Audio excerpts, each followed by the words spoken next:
Hello everyone, this is our vocabulary quiz sentences from last week for lesson 12. As I give feedback, I like to share this to hopefully give you another example of how the words could be used in a sentence. It might be used differently than how you used it. They can both be correct, but lots of times there are words that can be used different ways. So we'll start with the first one.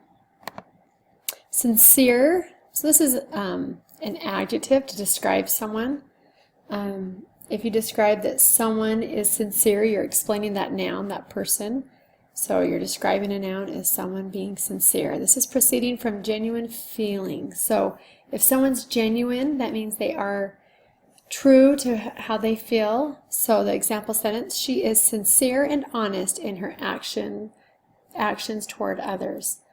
You'd want someone that means what they say and they truly, you know that they are honest in how they're feeling and express that. So here's an example of someone that's sincerely sorry or sad. So that's why she's touching her heart. The next one is to hold.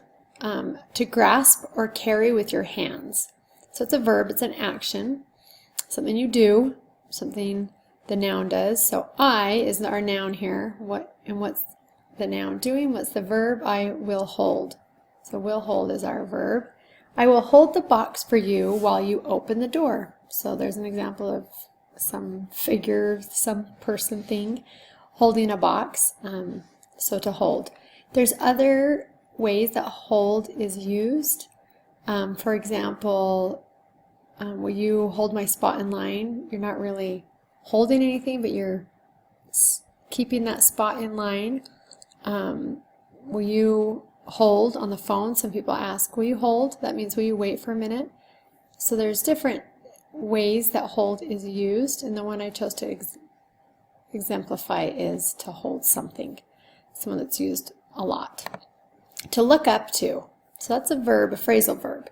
That means that you have a great deal of respect for someone or for a person if you look up to them. So you're not actually standing next to them looking up at them, but it's not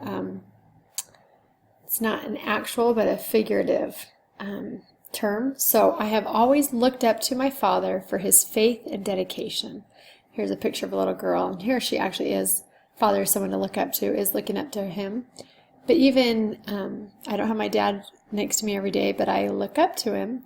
That means I respect him and I admire him. To realize, so this is a verb, and once again it's an action. It's to understand clearly, like this person suddenly realizes something. That's why the light bulb turns on. He finally realized, and I used it in past tense, so that's why I added the ed. He finally realized his mistake after rereading the paper many times.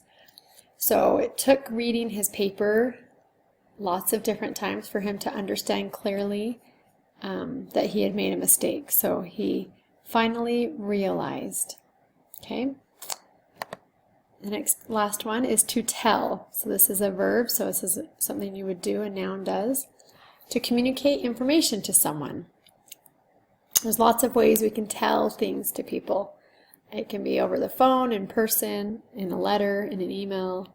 When I'm at work, I tell coworkers lots of things through an email to get the information from me to them. So my sentence is, I called my sister to tell her where she needed to meet up with us. So maybe we were trying to meet up at the zoo and we didn't know where we needed to meet there at the zoo, and so maybe I would need to call her and tell her, meet us by the entrance and we'll go through together. So here's an example of someone telling. Sometimes we hear secrets or something that people tell, which isn't always good, but that is tell. So I hope this was helpful and hopefully gives you just a little more understanding and examples of these vocabulary words if they were new to you. Have a great day.